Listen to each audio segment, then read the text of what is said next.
नल और दमयंती की कथा। जुए में हारे हुए पांडव 12 वर्ष का वनवास दुख भोग रहे थे। वीर अर्जुन शस्त्र अस्त्रों की प्राप्ति के लिए तप करने हिमालय की ऊंचाइयों पर जा चुका था। अपमान की आग से जलते भीमसेन ने एक दिन धर्मराज युधिष्ठिर से कहा, भैया, आपकी जुआ खेलने की बुरी लत के कारण हम लोग पुरुषार्थी होकर भी दीनहीन जैसे हो गए हैं। जुए के इस खेल में फंसकर आपने ऐसा अनर्थ कर डाला कि हम कहीं के न रहे। एक बार फंसे, दोबारा फिर फंसे, और मुझे लगता है कि वे दुष्ट आपको फिर खेलने के लिए बुलाएंगे तो आप तीसरी बार फिर फंस जाएंगे। युधिष्ठिर भीमसेन को समझा बुझाकर शांत करने का प्रयत्न कर ही रहे थे कि महर्षि बृहदस्व वहां आ पहुंचे। दुखी युधिष्ठिर ने महर्षि का सत्कार करने के बाद अपना दुखड़ा सुनाया। वे बोले, मेरे दुखी संबंधियों ने मेरी इस आदत के कारण मुझे जो तीखी और कड़वी बातें कही हैं, उनके कारण मुझे रात को नींद भी नहीं आती। इस जुए में हम कैसे ठगे गए, हमारा कैसा अपमान हुआ। भरी सभा में द्रौपदी को केशों से पकड़कर खींचा गया और फिर मिला लंबा वनवास। उस समय महर्षि बृहदस्व ने युधिष्ठिर को नल दमयंती की कहानी सुनाई। नल दमयंती की कहानी हमारे इतिहास पुराण की अमर कथा है।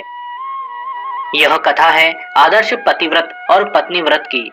यह कथा है जुए के भयंकर परिणाम की। यह कथा इस बात की गवाह है कि बुरी आदतें मनुष्य को अपने पंजे में जकड़कर कैसा विवश कर देती हैं। यह कथा हमें शिक्षा देती है और हमें सावधान करती है कि जुआ कितना बुरा खेल है। यह राजा को भी भिखारी बना देता है। महाभारत की लड़ाई की जड़ में यह जुआ ही था, यह सभी जानते हैं। आज भी यह बुरा खेल कितने ही घरों को उजाड़ रहा है, कितनी पत्नियों और बच्चों के मुंह की रोटी छीन लेता है, तन पर कपड़ा भी नहीं छोड़ता। बीमारी, कलह और दरिद्रता तीनों इसकी संगनी हैं। हम इससे दूर रहें तो इन तीनों से भी बच सकते हैं। रातों रात में अमीर बन जाने का पापी लोभ ही जुए का पिता है। हम मेहनत से जीना सीखें तो इस दुष्ट की एक भी चाल कभी सफल न हो और इस बुराई से पिंड छूटे। निषद देश में वीरसेन नाम का एक प्रसिद्ध राजा था। उसके पुत्र का नाम नल था। पिता की मृत्यु के बाद निषद देश की राजगद्दी पर नल बैठा। नल के गुणों का क्या ठिकाना, वह धर्म और राजनीति का जानकार था। रूप यौवन में भी उस समय उस जैसा दूसरा कोई नहीं था। अच्छे घोड़ों के पहचानने और उन्हें तेज दौड़ाने में भी नल की बराबरी करने वाला कोई नहीं था। बड़ी सेना थी नल के पास। पास पड़ोस के किसी भी राजा को नल के साथ युद्ध करने का साहस नहीं होता था। हाँ, उसमें एक अवगुण भी था और उसी एक अवगुण के कारण नल को ऐसी विपत्ति झेलनी पड़ी कि जैसी किसी ने न झेली हो। यह अवगुण था जुआ खेलने का। इन्हीं दिनों विदर्भ देश में भीम नामक राजा राज्य करता था। वह भी बड़ा पराक्रमी था। राजा भीम के कोई संतान नहीं थी, इसलिए वे संतान के लिए चिंताकुल रहते। एक दिन दमन नामक ब्रह्म ऋषि राजा भीम के यहाँ पधारे। राजा और रानी ने ब्रह्म ऋषि दमन का बड़ा स्वागत सत्कार किया। तपस्वी दमन ने प्रसन्न होकर राजा को संतान होने का आशीर्वाद दिया। समय पाकर राजा भीम के एक कन्या और 3 पुत्र हुए। उन्होंने कन्या का नाम दमयंती और पुत्रों के नाम दम, दांत तथा दमन रखे। दमयंती अपने रूप और शील के कारण प्रसिद्ध हो गई। तीनों पुत्र भी अपने बल पौरुष में बेजोड़ थे। जब दमयंती की अवस्था विवाह योग्य हुई तो राजा भीम को योग्य वर खोजने की चिंता हुई। दमयंती की सेवा में दासियों की भीड़ जुटी रहती। सजी धजी दमयंती जब सखी सहेलियों के साथ उद्यान में जल क्रीड़ा या विहार के लिए निकलती तो देखने वाले देखते ही रह जाते। देखने वाले कहते कि इससे पहले उन्होंने ऐसा अद्भुत रूप यौवन कभी नहीं देखा। सुंदरता में, गुणों में और पौरुष में नल जैसा भी दूसरा कोई राजकुमार नहीं था।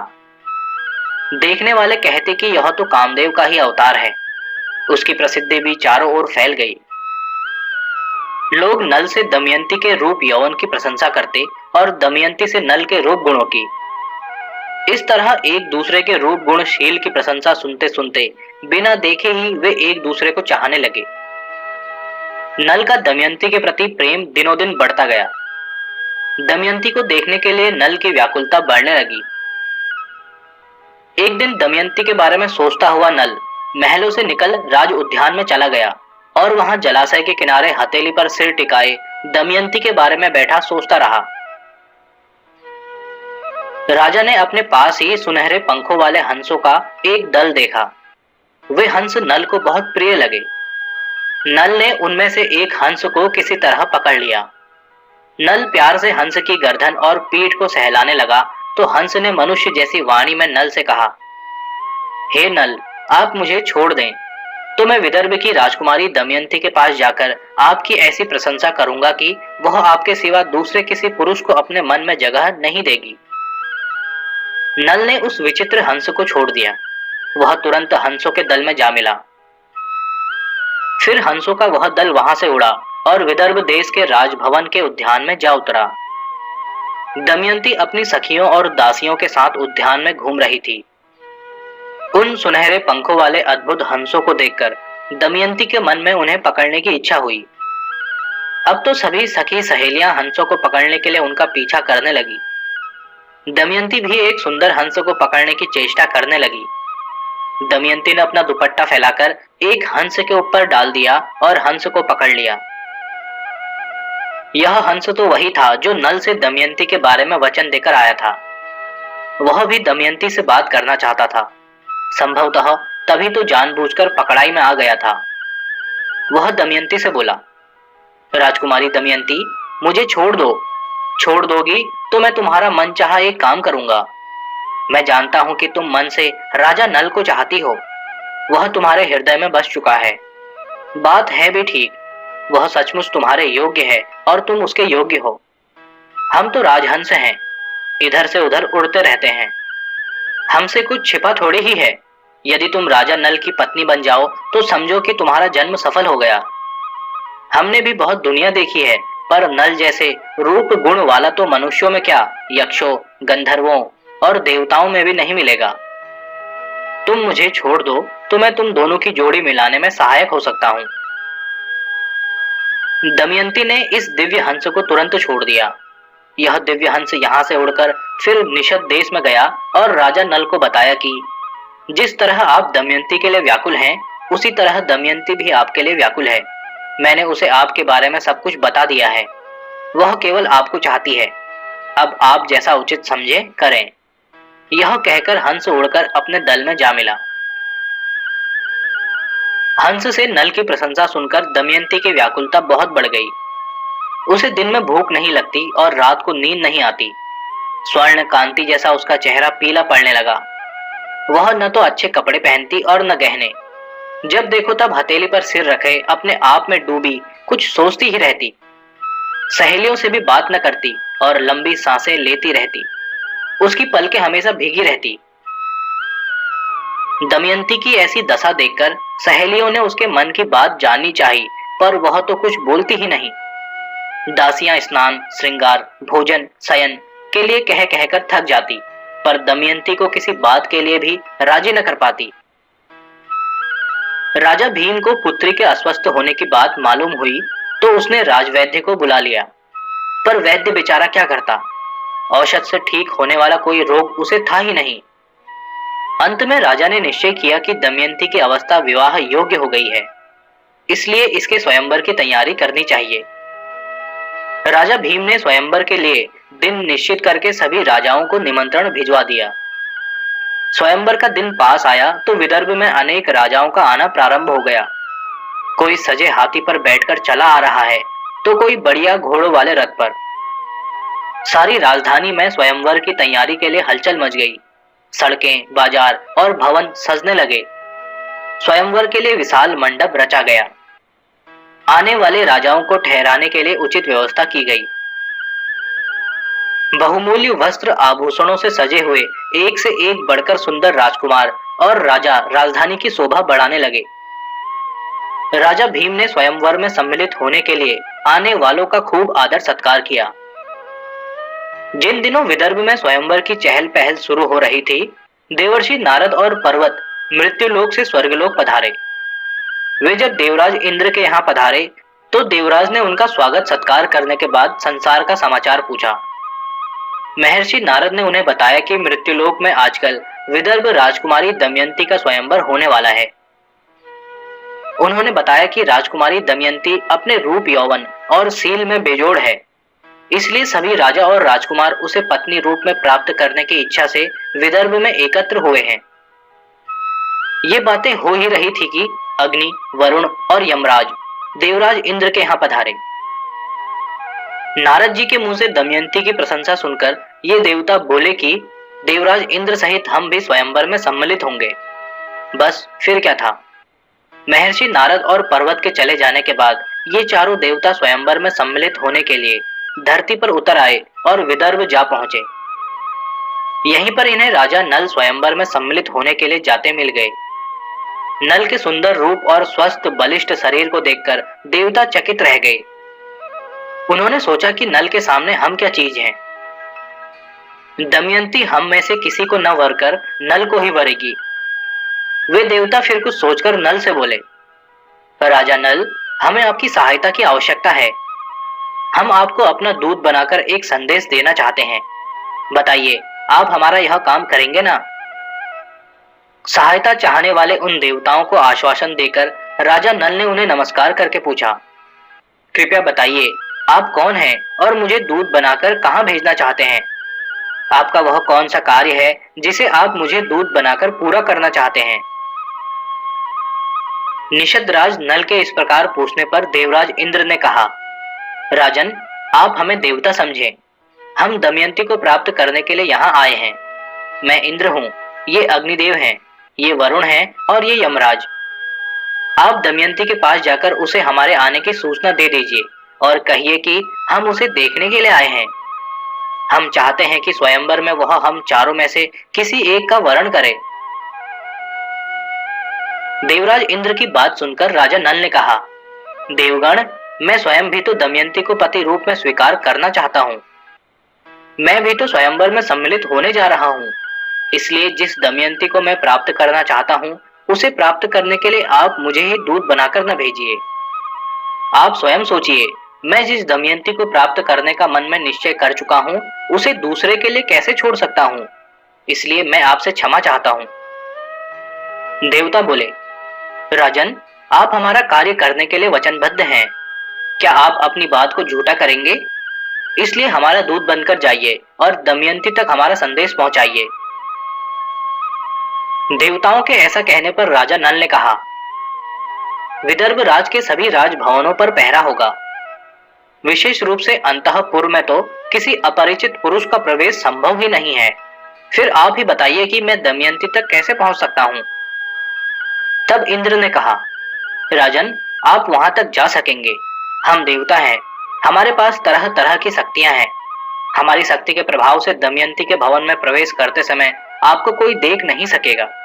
हाँ, आप सबको देख सकेंगे। दमयंती भी आपको देख सकेगी। अब आप निश्चिंत होकर जाइए और हमारा संदेश दमयंती को सुनाइए। राजा नल देवताओं का दूत बनकर विदर्भ राजकुमारी के पास चला।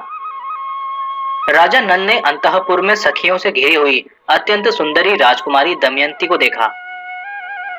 राजा नल ने उस दिव्य हंस से दमयंती के बारे में जो कुछ सुना था, वह उसे उससे भी अधिक रूप गुणों की खान दिखाई दी। उसके अंग अत्यंत कोमल थे, उसकी कांति कमल जैसी थी, बड़ी बड़ी आंखें थी और पतली कमर। देखकर चंद्रमा भी लजा जाए, ऐसी उसके मुख की शोभा थी। मंद मंद मुस्कुराती वह सखियों से हास परिहास कर रही थी। उस रूप लावण्य की मूर्ति को देखते ही नल का शरीर रोमांचित हो उठा। अपनी प्रिया के प्रथम दर्शन के समय नल के मन में उसे पत्नी रूप में प्राप्त करने की इच्छा और भी प्रबल हो गई। पर इस समय तो नल देवताओं का दूत बनकर ही यहाँ आया था, अपने काम के लिए नहीं। नल को अपना कर्तव्य याद हो आया और उसने अपने मन के समस्त भावों को दबा दिया।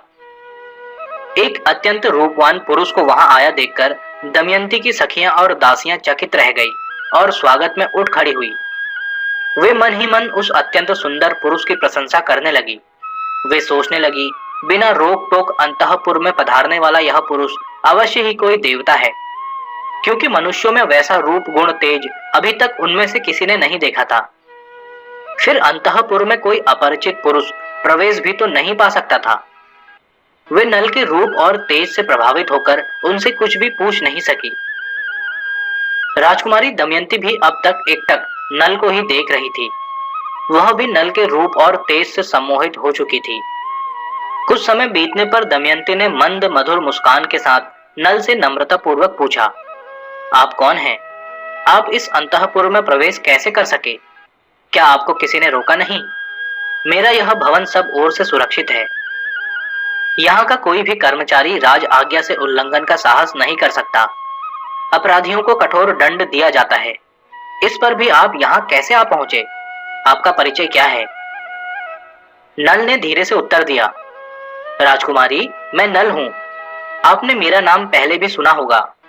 इस समय मैं इंद्र, अग्नि, वरुण और यम, इन 4 देवताओं का दूत बनकर यहाँ आया हूँ। मैं उन देवताओं के प्रभाव से इस महल में पहरेदारों से अनदेखा चला आया हूँ। वे देवता चाहते हैं कि आप उनमें से किसी एक को अपना पति चुनें। उनका यह संदेश लेकर मैं आया हूँ। आगे आपकी इच्छा, आप जैसा चाहें वैसा करें। दमयंती ने नल से कहा, उन देवताओं को मेरा नमस्कार निवेदन करें, और जहां तक पति रूप में किसी को चुनने का प्रश्न है, मैं पहले ही आपको अपना पति स्वीकार कर चुकी हूँ। मेरे पति तो आप ही हैं। अब आप आज्ञा कीजिए कि मैं आपकी क्या सेवा करूं। मैं आपकी और मेरा सब कुछ आपका। आप निश्चिंत होकर मुझे स्वीकार करें।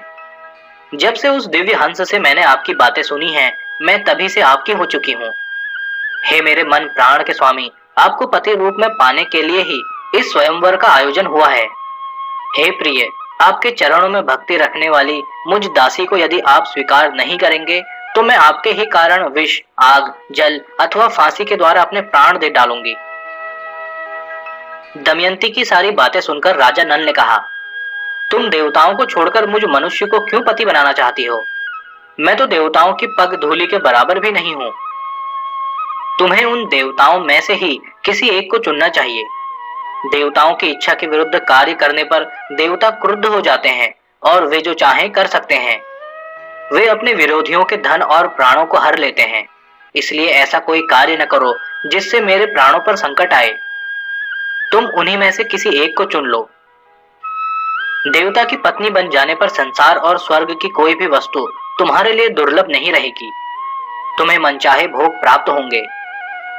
भला सारे संसार को भस्म कर डालने की शक्ति रखने वाले अग्निदेव को कौन नारी अपना पति नहीं बनाना चाहेगी? और जिनके दंड के भय से लोग शुभ कार्यों की ओर प्रवृत्त होते हैं, उन यमराज को कौन स्त्री अपना पति बनाना नहीं चाहेगी? दैत्यों और दानवों पर विजय पाने वाले देवराज इंद्र को पति रूप में पाकर कौन सी नारी अपने को सौभाग्यशालिनी नहीं समझेगी? और यदि चाहो तो वरुण देव को तुम अपना पति बना सकती हो। मैं तुम्हारा शुभचिंतक हूं। मेरी बात को यूं ही मत टालो। निषदराज नल के यूं समझाने पर आंसुओं की धार बहाती हुई दमयंती बोली, राजन, मैं सब देवताओं को नमस्कार करके उनसे आपके मंगल की याचना करती हुई आपको ही अपना पति स्वीकार करती हूँ। मैं सच कहती हूँ, यह मेरा अटल निश्चय है। ऐसा कहकर दमयंती दोनों हाथ जोड़कर थर थर कांपने लगी। राजा नल ने उससे कहा, मैं इस समय देवताओं का दूत बनकर आया हूँ और अपने कर्तव्य का पालन कर रहा हूँ। इसलिए तुम वैसा ही कार्य करो जो मेरे कार्य के अनुकूल हो। मैं देवताओं के कहने से उनके कार्य के लिए यहाँ आया हूँ। इस समय मैं अपने स्वार्थ का कार्य कैसे कर सकता हूँ? मेरे धर्म की रक्षा हो तो उसके फलस्वरूप मेरे स्वार्थ की सिद्धि भी हो सकती है। यह सुनकर आंसू बहाती हुई रुधे गले से दमयंती ने कहा, हे राजन, वह उपाय मैंने सोच लिया है। आप निश्चिंत रहिए। कोई भी आप पर कर्तव्य पालन न करने या स्वार्थ सिद्ध करने का दोष नहीं लगाएगा। आप, वे देवता और अन्य भी स्वयंवर मंडप में पधारे। मैं उन देवताओं के सामने ही आपका वरण करूंगी। ऐसा करने पर आप पर कोई बात नहीं आएगी।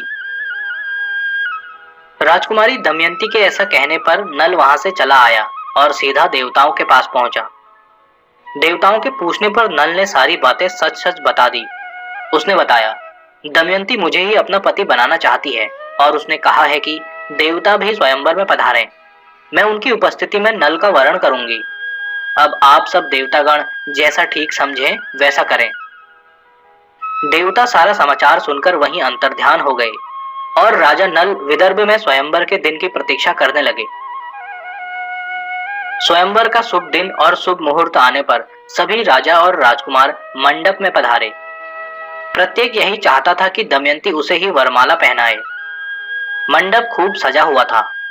तोरण द्वार बड़ा विशाल था और विशेष रूप से सजाया गया था। बैठने के लिए सुखदायक आसनों की व्यवस्था थी। मंडप राजाओं के मणिमय आभूषणों से चमक रहा था। जैसे आकाश में तारे शोभायमान होते हैं, वैसे ही वे सब भूपाल उस मंडप में शोभायमान थे। जब राजकुमारी दमयंती हाथ में वरमाला लिए उस मंडप में आई तो सभी राजाओं की दृष्टि उस पर जा टिकी। राजाओं को लगा जैसे इसने उसके चित्त को चुरा लिया है। जिस राजा की दृष्टि दमयंती के जिस किसी अंग पर पड़ी वह वहीं टिक गई। उसका प्रत्येक अंग इतना कमनीय और सुंदर था कि उसे देखते जी नहीं अघाता था। फिर दमयंती को चारणों द्वारा प्रत्येक राजा के नाम, यश और पराक्रम का परिचय दिया जाने लगा। दमयंती पहले से ही नल को वरण करने का निश्चय कर चुकी थी। वह नीची दृष्टि किए आगे बढ़ती रही। जिस राजा के सामने वह आती उसका चेहरा आशा से चमकने लगता और जब सामने से आगे बढ़ जाती तो निराशा से फीका पड़ जाता। कुछ आगे चलने पर जब चारण ने नल का परिचय दिया और दमयंती ने दृष्टि उठाकर सामने देखा तो उसे नल जैसी आकृति के 5 पुरुष बैठे दिखाई दिए। सबकी अनुहार नल जैसी, रंच मात्र भी अंतर नहीं। अब तो दमयंती के सामने समस्या पैदा हो गई कि इनमें वास्तविक नल कौन सा है। उसने बार बार पांचों को देखा पर यह निश्चय नहीं कर सकी कि वास्तविक नल कौन है। फिर उसे याद आया कि जिन 4 देवताओं ने राजा नल को दूत बनाकर भेजा था, यहाँ वे चारों भी राजा नल का रूप बनाकर बैठे हुए हैं। देवता सब कुछ कर सकते हैं। राजकुमारी दमयंती वास्तविक नल को न पहचान सकने से बड़ी दुखी हुई। अंत में उसने निश्चय किया कि वास्तविक नल की पहचान के लिए मैं देवताओं की ही शरण लूंगी। यह निश्चय करके उसने देवताओं को हाथ जोड़कर प्रणाम किया और कांपती हुई बोली, मैंने दिव्य हंस से राजा नल की प्रशंसा सुनकर उन्हें ही अपना पति मान लिया है। यदि मैं जरा भी झूठ नहीं बोल रही हूँ तो देवगण नल को पहचानने में मेरी सहायता करें। मैं फिर आपसे प्रार्थना करती हूँ कि यदि मैंने मन, वचन और कर्म द्वारा कभी भी सदाचार को न छोड़ा हो तो देवगण मुझे नल की पहचान करा दें। यदि विधाता ने निषदराज नल को ही मेरा पति निश्चित किया हो तो उस सत्य के प्रभाव से देवगण मुझे वास्तविक नल की पहचान करवा दें। शक्तिशाली देवगण अपने अपने वास्तविक रूप में मेरे सामने प्रकट हो जाएं, जिससे मैं वास्तविक नल का पति रूप में वर्ण कर सकूं। चिंताग्रस्त दमयंती का यह करुण विलाप सुनकर और नल के प्रति उसके सच्चे प्रेम को देखकर देवताओं ने दमयंती को वह शक्ति प्रदान की जिसके द्वारा वह मनुष्य और देवता में अंतर कर सके। अब दमयंती ने देखा कि देवताओं में पसीने की बूंदें नहीं हैं। उनकी आंखों की पलकें नहीं गिरती और उन्होंने जो पुष्प मालाएं पहन रखी हैं वे मुरझाई तो है ही नहीं, उल्टे और भी खिल रही हैं। वे सिंहासन पर बैठे हैं किंतु अपने पैरों से धरती को नहीं छू रहे हैं और उनकी परछाई भी नहीं पड़ रही है। ये सारे लक्षण 4 पुरुषों में तो थे पर 5वें में नहीं थे। बस फिर क्या था। अब निषदराज नल को पहचानने में दमयंती को कोई कठिनाई नहीं हुई। नल की दृष्टि से दृष्टि मिलते ही लज्जा और संकोच के कारण दमयंती की पलकें झुक गई। उसने नल के वस्त्र का छोर पकड़कर वरमाला उसके गले में डाल दी। यह देखकर कि दमयंती ने नल के गले में वरमाला पहना दी, वहां आए राजा हताश होकर लंबी सांसें खींचने लगे और उनके मुख से हाय शब्द निकल पड़ा। मंडप में उपस्थित ऋषि मुनि और ब्राह्मणों ने वर वधू को मंगल आशीर्वाद दिया। सभी लोग राजा नल के भाग्य की सराहना करने लगे। नल ने दमयंती से कहा, हे कल्याणी, तुमने देवताओं को छोड़कर मुझ मानव का वर्ण किया। इससे मैं अनुमान लगा सकता हूँ कि मेरे प्रति तुम्हारे मन में कैसा प्रेम है। अपने इस असाधारण प्रेम से तुमने मुझे खरीद लिया है। मैं सदा तुम्हारी आज्ञा का पालन करूंगा। जब तक मेरे शरीर में प्राण रहेंगे तब तक तुम्हारा मेरे हृदय और मन पर अधिकार रहेगा। मैं तुम्हारे सिवा किसी दूसरी नारी को पत्नी रूप में स्वीकार नहीं करूंगा। मैं तुमसे प्रतिज्ञा करता हूं कि मैं सदा तुम्हारा रहूंगा। दमयंती ने भी हाथ जोड़कर लजाती दृष्टि से एक बार फिर नल को देखा और मन ही मन उसका अभिनंदन किया। वे दोनों एक दूसरे को पाकर बहुत प्रसन्न हुए। उन दोनों ने इंद्र, अग्नि, वरुण और यम की ओर देखकर उन्हें नमस्कार किया और मन में उनके शरणागत हुए। दमयंती के अनन्य प्रेम से प्रभावित होकर देवताओं ने नल को 8 वरदान दिए। देवराज ने प्रसन्न होकर वरदान दिया कि मैं यज्ञ में तुम्हें प्रत्यक्ष दर्शन दूंगा और अंत में तुम्हें शुभ गति प्रदान करूंगा। महातेजस्वी अग्निदेव ने नल को अपने ही समान तेजस्वी होने और राजा नल जब और जहां चाहे वहीं अपने प्रकट होने का वरदान दिया। यमराज ने वरदान दिया कि राजा नल के बनाए भोजन में उत्तम उत्तम स्वाद और रस होगा। धर्म में इनकी दृढ़ आस्था बनी रहेगी। जल के देवता वरुण ने वरदान दिया कि राजा नल जब चाहेंगे मैं प्रकट हो जाऊंगा और राजा नल जिस भी पुष्प माला को पहनेंगे उसमें से दिव्य गंध आएगी। इस प्रकार वरदान देकर देवता स्वर्गलोक को चले गए। स्वयंवर में पधारे हुए दूसरे राजा लोग भी अपने अपने देशों को लौट गए। सब राजाओं के लौट जाने के बाद राजा भीम ने शास्त्र विधि के अनुसार नल दमयंती का विवाह संपन्न किया। विवाह के बाद भी राजा नल कुछ दिन विदर्भ में ही रहे और बाद में अपने ससुर राजा भीम से आज्ञा लेकर दमयंती सहित अपने निषद देश में आ गए। राजा नल दमयंती के साथ आनंद पूर्वक निषद देश में रहकर प्रजा पालन करने लगे। राजा नल ने अश्वमेध आदि यज्ञ किए और ऋषियों, मुनियों तथा ब्राह्मणों को पर्याप्त दान दक्षिणा दी। समय पाकर दमयंती ने एक पुत्र और एक पुत्री को जन्म दिया। पुत्र का नाम इंद्रसेन और पुत्री का नाम इंद्रसेनी रखा। राजा नल का राज्य धन धान्य से पूर्ण था। प्रजा सुखी थी और राज कर्मचारी सावधान होकर अपने कर्तव्य का पालन करते थे। दमयंती का स्वयंवर संपन्न हो जाने पर जब इंद्र, अग्नि, वरुण और यम स्वर्गलोक को लौट रहे थे तो मार्ग में उन्हें कलयुग और द्वापर मिले। उन्हें देखकर देवराज इंद्र ने पूछा, हे कले, आप द्वापर के साथ इस समय कहां जा रहे हैं? कली ने उत्तर दिया, हे इंद्रदेव, हम दमयंती के स्वयंवर में जा रहे हैं। मैं उसे पत्नी रूप में प्राप्त करना चाहता हूं। तब इंद्रदेव ने हंसकर कहा, वह स्वयंवर तो हो भी गया, हम सब वहीं से तो आ रहे हैं। दमयंती ने राजा नल को अपना पति चुन लिया है। इंद्र से यह सुना तो कलयुग को क्रोध आ गया। वह बोला, दमयंती ने देवताओं को छोड़कर उनके सामने ही मनुष्य का वरण किया। इस कार्य से उसने देवताओं का अपमान किया है, इसलिए उसे भारी दंड मिलना चाहिए। कलयुग की क्रोध भरी बात सुनकर देवगण बोले, दमयंती ने हमारा अपमान नहीं किया, हमारी आज्ञा लेकर ही उसने नल को पति चुना है। और फिर नल कोई साधारण मनुष्य थोड़े ही है, वह सर्वगुण संपन्न राजा है। उसने ब्रह्मचर्य व्रत का पालन करते हुए चारों वेदों और 5वें वेद इतिहास पुराण का भी अध्ययन किया है। वह नियम पूर्वक नित्य 5 यज्ञ करता है। वह धर्म के 10 लक्षणों का पालन करने वाला है। उसका बुरा चाहने वाला अपना ही बुरा करेगा। यह कहकर चारों देवता स्वर्गलोक को चले गए। देवताओं के चले जाने पर कलयुग ने द्वापर से कहा, हे द्वापर, मैं अपने क्रोध को नहीं रोक पा रहा हूँ। मैं नल के शरीर में प्रवेश करके उसकी बुद्धि को भ्रष्ट कर दूंगा। फिर उसका राज्य छिन जाएगा और उसे दमयंती से भी अलग होना पड़ेगा। तुम जुए के पासों में घुसकर उसे हराने की जिम्मेदारी संभालो।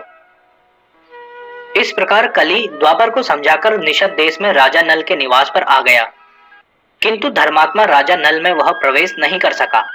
कारण यह था कि जब तक नल कोई अनुचित कार्य नहीं करता तब तक कली उसमें प्रवेश तो दूर रहा, उसे छू भी नहीं सकता था। इसी तरह 12 वर्ष बीत गए। तब एक दिन राजा नल लघुशंका करके आए और हाथ मुख धोकर संध्या उपासना करने बैठ गए। पैर धोने का उन्हें ध्यान ही नहीं रहा, बस कली का काम बन गया। राजा की इस भूल के कारण कलयुग को राजा के शरीर में प्रवेश करने का अवसर मिल गया। नल में प्रवेश करके कली ने दूसरा रूप धारण करके पुष्कर के पास जाकर कहा, चलो राजा नल के साथ जुआ खेलो, तुम अवश्य जीत जाओगे। नल का राज्य तुम्हारा राज्य होगा, तुम राजा बन जाओगे। प्रेरणा पाकर पुष्कर राजा नल के पास जुआ खेलने गया। कली भी सांड का रूप धर पुष्कर के साथ हो लिया। यह पुष्कर राजा नल का भाई ही लगता था। नल के पास पहुंचकर पुष्कर ने कहा, राजन आइए, आज हम दोनों धर्म पूर्वक जुआ खेलें। पुष्कर से जुआ खेलने का निमंत्रण मिलने पर राजा नल अपने आप को रोक नहीं सका। वह उसी समय जुआ खेलने के लिए तैयार हो गया। दमयंती के सामने ही वह जुआ खेलने लगा। राजा नल दांव पर दांव हारने लगा।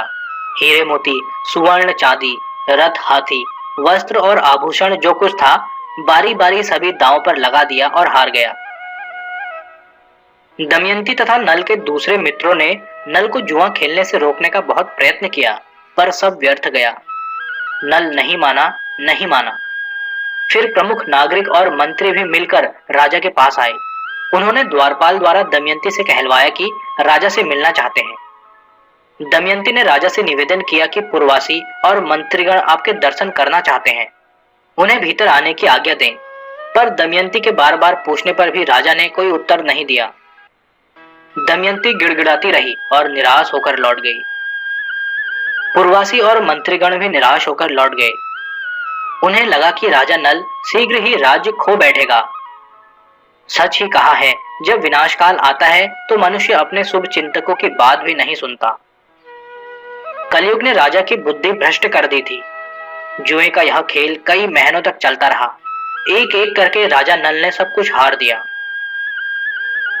जब दमयंती ने देखा कि महाराज पर जुए का पागलपन सवार हो गया है, तो उसने अपनी धाई को बुलाकर कहा कि तुम सब मंत्रियों को राजा ने बुलाया है, ऐसा कहकर बुला लाओ और उन सबको बताओ कि राजा यह चीजें हार चुके हैं। मंत्री राजा की आज्ञा समझकर फिर राजद्वार में आए। दमयंती ने उनके आने की सूचना राजा को दी, पर राजा ने दमयंती को कोई उत्तर नहीं दिया। वह लज्जित होकर महल के भीतर चली गई। उसे सूचना मिली कि राजा नल लगातार हारते जा रहे हैं और लगभग सारा राज्य हार चुके हैं। तब दमयंती ने धाई को भेजकर सारथी को बुला भेजा। सारथी के आने पर दमयंती ने उसे सारी स्थिति समझाकर कहा कि तुम हमारे पुत्र इंद्रसेन और पुत्री इंद्रसेना को रथ पर बिठाकर मेरे मायके कुंदनपुर चले जाओ। वहां इन दोनों बालकों, रथ और घोड़ों को मेरे भाई के पास सौंप देना। तुम भी चाहो तो वहीं रह जाना। सारथी ने मंत्रियों को इस बात की सूचना दी और उनकी सलाह से उसने विदर्भ देश के कुंडिनपुर नगर को प्रस्थान किया। सारथी बच्चों, रथ और घोड़ों को वहां छोड़कर स्वयं अयोध्या नगरी को चला। उसने अयोध्या के राजा ऋतुपर्ण के यहाँ सारथी की नौकरी कर ली और अपना पेट पालने लगा। जुए का यह खेल तब समाप्त हुआ जब राजा नल अपना सब कुछ हार चुके। पुष्कर ने हंसते हुए राजा नल से कहा, नल, अब तुम्हारे पास दमयंती के सिवा कुछ नहीं बचा है। यदि उसे दांव पर लगाना चाहो तो खेल फिर शुरू हो सकता है। पुष्कर के ये कठोर वचन सुनकर नल का हृदय फटने को हो गया, पर वह चुप रहा। अब नल ने अपने अंगों के सारे आभूषण उतार दिए और केवल एक धोती ही पहने हुए था। नल और दमयंती सिर नीचा किए नगर से निकलकर 3 दिन नगर के बाहर टिके रहे। पुष्कर को जब पता चला कि नल दमयंती सहित नगर से बाहर टिका हुआ है और प्रजा तथा राजपुरुषों में नल के प्रति प्रेम भाव है, तो उसने घोषणा करवा दी कि जो भी नागरिक नल के साथ अच्छा व्यवहार करेगा उसे मृत्युदंड दिया जाएगा। पुष्कर की इस घोषणा से भयभीत होकर प्रजा का कोई भी व्यक्ति राजा नल के पास तक नहीं गया। 3 दिन तक नल दमयंती ने केवल पानी पीकर काटे। जो कल तक राजा रानी थे, आज उनके पास 2 रोटियां भी नहीं थी। मारे भूख के उन दोनों का बुरा हाल था। वे वहां से अनिश्चित स्थान की ओर चल पड़े। मार्ग में जो फल मूल मिल जाते उनसे किसी तरह काम चलाते और आगे के लिए चल पड़ते। कई दिनों तक उन्हें भरपेट भोजन नहीं मिला। एक जंगल में चलते हुए नल ने ऐसे पक्षी देखे जिनके पंख सुनहरे थे। नल ने सोचा कि यदि मैं इन पक्षियों को किसी तरह पकड़ सकूं तो इनका मांस खाकर भूख शांत की जा सकती है और इनके सुनहरे पंखों से कुछ धन भी मिल सकता है। नल ने दाना चुग रहे पक्षियों के ऊपर अपनी धोती जाल की तरह डाल दी ताकि उन्हें पकड़ा जा सके, परंतु वे पक्षी उस धोती को ही लेकर उड़ गए। उड़ते हुए उन पक्षियों ने देखा कि नल लाज के मारे मुंह नीचा किए एकदम नंगा धरती पर खड़ा है। तब वे उड़ते उड़ते मनुष्य की वाणी में बोले, ए अभागे भ्रष्ट बुद्धि नल, हम पक्षी नहीं, पक्षियों के रूप में जुए के पासे हैं। यह धोती जो तुम ले आए हो, इसे उतरवाने यहाँ आए थे। हम जिस पर रुष्ट होते हैं उसे नंगा करके छोड़ते हैं। तुम्हारे पास एक धोती रह जाने से हम प्रसन्न नहीं थे। नग्न राजा ने दमयंती को संबोधित करके कहा, इन जुओं के पासों से मेरा राज्य गया और आज मैं ऐसा दीनहीन हो गया हूं कि भोजन तक के लिए तरस रहा हूं। वे मुझे एकदम नंगा करके चले गए हैं। दुख से मेरा हृदय फटा जा रहा है। मैंने तुम्हारे हितकारक वचनों को अनसुना कर दिया। यह उसी का परिणाम है। मैं जैसा भी हूं तुम्हारा पति हूं और तुम्हारे हित की बात बताना चाहता हूं। ये सामने बहुत से मार्ग हैं जो दक्षिण की ओर जाते हैं और यह मार्ग ऋक्षवान पर्वत को लांघकर अवंती देश को जाता है। वह उधर ऊंचा विंध्य पर्वत दिखाई दे रहा है और यह पयोषणी नदी है। यहाँ पास ही ऋषि मुनियों के बहुत से आश्रम हैं, जहाँ बहुत से फल कंद मूल मिल सकते हैं।